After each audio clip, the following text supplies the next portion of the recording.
नमस्कार। देखिए, पौराणिक कथाओं में जन्म की कहानियां तो बहुत हैं, पर आज हम एक ऐसे जन्म की कहानी में उतरेंगे जो जितनी नाटकीय है ना, उतनी ही गहरी भी है। ये कहानी है भगवान गणेश के जन्म की।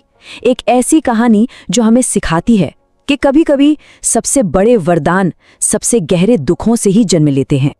तो मन में पहला सवाल यही आता है कि एक देवता, और वो भी हाथी के सिर के साथ, आखिर इस दिव्य रहस्य के पीछे की कहानी है क्या?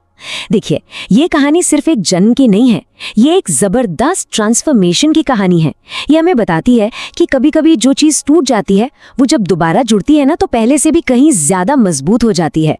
चलिए, हमारी कहानी शुरू होती है देवताओं के घर कैलाश पर्वत की उन शांत और बर्फीली चोटियों से। यहाँ एक माँ के अकेलेपन और उनकी एक इच्छा से एक असाधारण जीव का जन्म हुआ।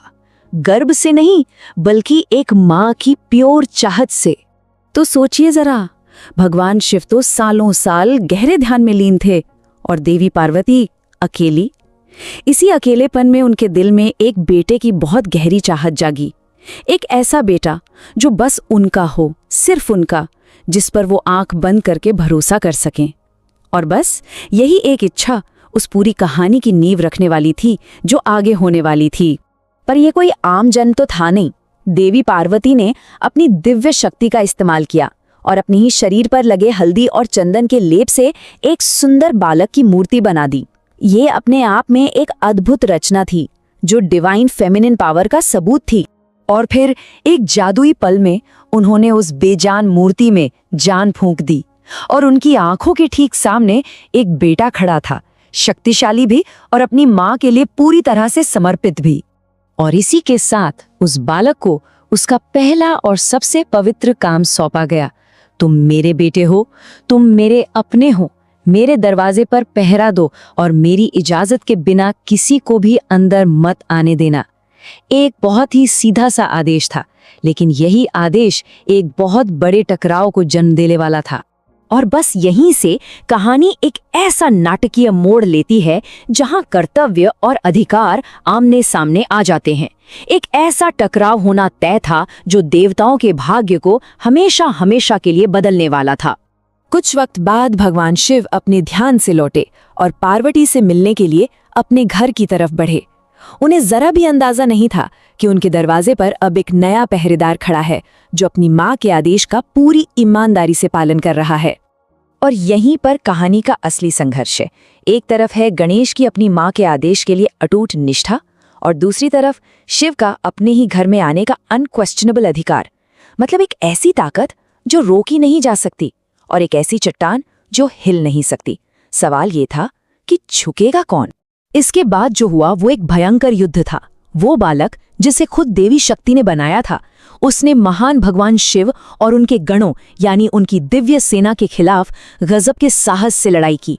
वो एक ऐसी शक्ति था जिसका सामना करना किसी के लिए भी आसान नहीं था। और अब हम कहानी के उस सबसे दुखद मोड़ पर आते हैं। एक ऐसा पल जो सब कुछ बदल कर रख देगा और जिसके नतीजे पूरे ब्रह्मांड को महसूस होंगे। अपने ही घर में आने से रोके जाने पर गुस्से के एक पल में भगवान शिव ने अपना त्रिशूल उठाया और उस बालक का सिर धड़ से अलग कर दिया। ये एक गलत फहमी में उठाया गया एक भयानक कदम था, एक ऐसी गलती जिसे अब शायद सुधारा नहीं जा सकता था। और जैसे ही पार्वती ने अपने बेटे को बिना जान के देखा, उनका दुख एक ब्रह्मांडीय क्रोध में बदल गया।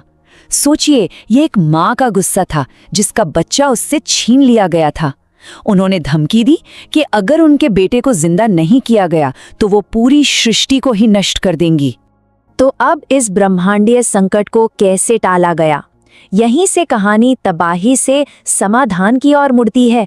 ये कहानी है मुक्ति और पुनर्जन्म की, जहां विनाश के मलबे से एक नया और पहले से भी ज्यादा दिव्य रूप जन्म लेता है। तो देखिए, समाधान का रास्ता बिल्कुल साफ था। सबसे पहले सारे देवताओं ने पार्वती जी से प्रार्थना की कि वो अपना फैसला बदल दें। फिर शिव जी को अपनी गलती का एहसास हुआ और उन्होंने वादा किया कि वो उनके बेटे को फिर से जिंदा कर देंगे। इसके बाद शिव के गणों को उत्तर दिशा की तरफ मुंह करके सो रहे पहले जीव का सिर लाने भेजा गया और आखिर में वो एक ताकतवर हाथी का सिर लेकर लौटे। और फिर उस एक दिव्य पल में शिव ने हाथी का सिर बालक के शरीर पर लगाया और उसमें नई जान फूंक दी। उसी क्षण उस बालक का अपने जाने पहचाने हाथी के सिर वाले रूप में पुनर्जन्म हुआ। इस पुनर्जन्म के साथ उस बालक को सिर्फ एक नई पहचान ही नहीं मिली, बल्कि एक ऐसी विरासत मिली जो हमेशा के लिए अमर हो गई। ये कहानी है कि कैसे गणेश हर नई शुरुआत के देवता और सारी बाधाओं को दूर करने वाले बने। शिव ने न सिर्फ उन्हें अपना बेटा माना, बल्कि उन्हें सभी दिव्य प्राणियों यानी गणों का नेता भी बना दिया और उन्हें उपाधि दी गणपति की, जिसका मतलब है गणों का स्वामी। लेकिन सबसे बड़ा वरदान तो ये था, गणेश को बाधाओं को दूर करने वाले यानी विघ्नहर्ता के नाम से जाना जाएगा और किसी भी पूजा या नए काम की शुरुआत में सबसे पहले, सभी देवताओं से भी पहले उन्हीं की पूजा होगी। उनका आशीर्वाद ही सफलता और सद्भाव लाएगा।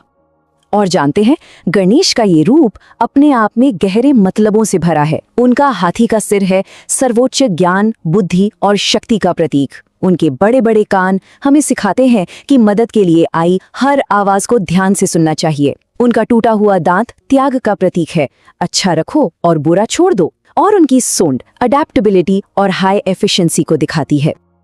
आखिर में गणेश का सिर काटे जाने की ये कहानी सिर्फ एक दुखद घटना नहीं है, ये एक आध्यात्मिक रूपक है। डिवाइन विजडम यानी दिव्य ज्ञान पाने के लिए अहंकार का विनाश। इंसान का सिर जो अहंकार का प्रतीक था, उसे हटाकर हाथी का सिर लगाया गया जो ज्ञान का प्रतीक है। तो क्या ऐसा हो सकता है कि सबसे बड़े बदलाव शांति से नहीं बल्कि विनाश और फिर पुनर्जन्म से होते हैं? गणेश की कहानी यही बताती है कि कभी-कभी हमें पूरी तरह से बनने के लिए पहले टूटना पड़ता है। अपनी सच्ची दिव्य शक्ति को खोजने के लिए अपने अहंकार को खोना पड़ता है। इस बारे में सोचिएगा जरूर।